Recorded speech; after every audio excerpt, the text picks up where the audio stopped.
On Thursday, Senator Chris Coons took the Liberty Medal from Washington, D.C. to Ukraine, and along with Senator Rob Portman, presented it to President Zelenskyy during a meeting in Kyiv.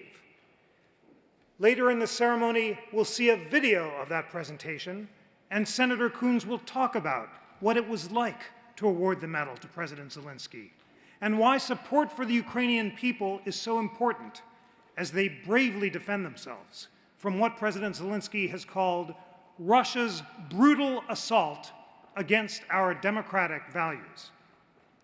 And we will share with you a video message accepting the Liberty Medal that we received from President Zelenskyy 2 hours ago.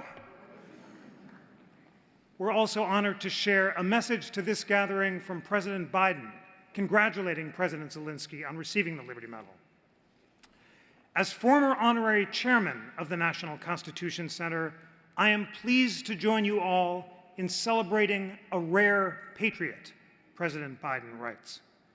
The very principles that we enshrined in our nation's founding documents, right here in Philadelphia, more than 200 years ago, are at stake in this war today: freedom, justice, and liberty.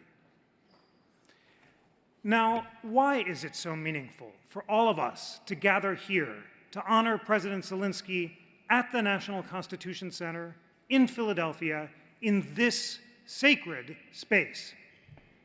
Let's inspire ourselves for the meaningful ceremony ahead by gazing at the words of the First Amendment, which are shining behind me.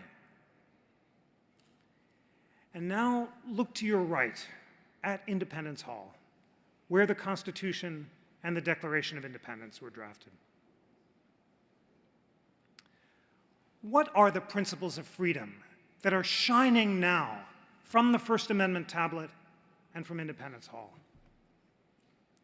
They're the principles that Ukraine is defending and Russia is assaulting: free speech and a free press, the right to religious freedom, the right to criticize the government when it acts tyrannically and to vote the president out of office, the rights to life, liberty, and the pursuit of happiness. These principles have inspired nations around the world in their fight for self-determination since the Declaration was drafted nearly 250 years ago. Teaching about the importance of America's historic fight for freedom, which began here in this space on Philadelphia and spread across the world, is core to our mission at the National Constitution Center.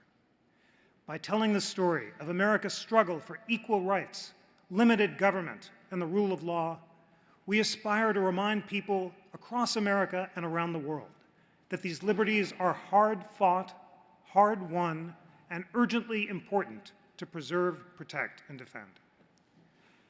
Now, like the United States, Russia too has a constitution and Bill of Rights, which have many inspiring words. But the words of the Russian Constitution are empty words, and its soaring promises are a lie. What does Russia lack, and what is Ukraine fighting to preserve? A liberal constitution founded on separation of powers.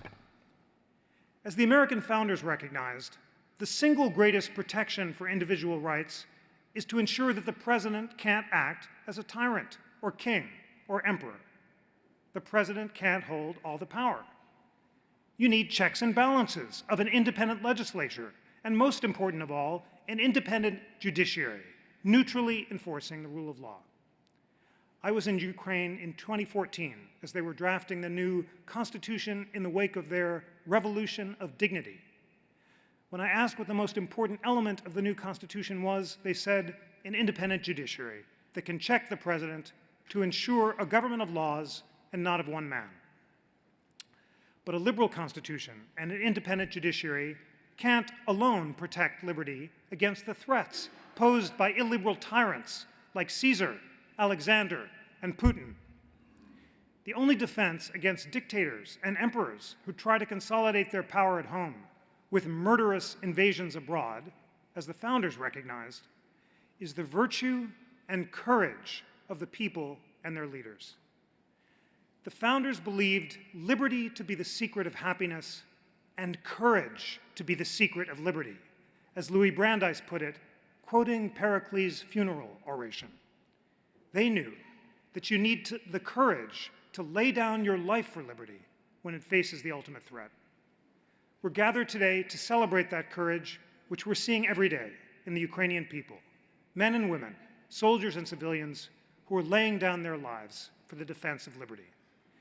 And we're here to celebrate the courage of the Ukrainian people's democratically elected leader, President Zelenskyy, by providing a heroic example of what courage looks like when it's deployed in defense of liberty. President Zelenskyy has inspired the world to support the Ukrainian people in their noble crusade. They must prevail, and they will prevail. It's so meaningful to gather here to honor President Zelenskyy for showing the world how courage, self-sacrifice, and liberty can vanquish aggression and tyranny. And from Philadelphia to Kyiv, let's send beams of light to our friends in Ukraine to support their fight for life, liberty, and the pursuit of happiness.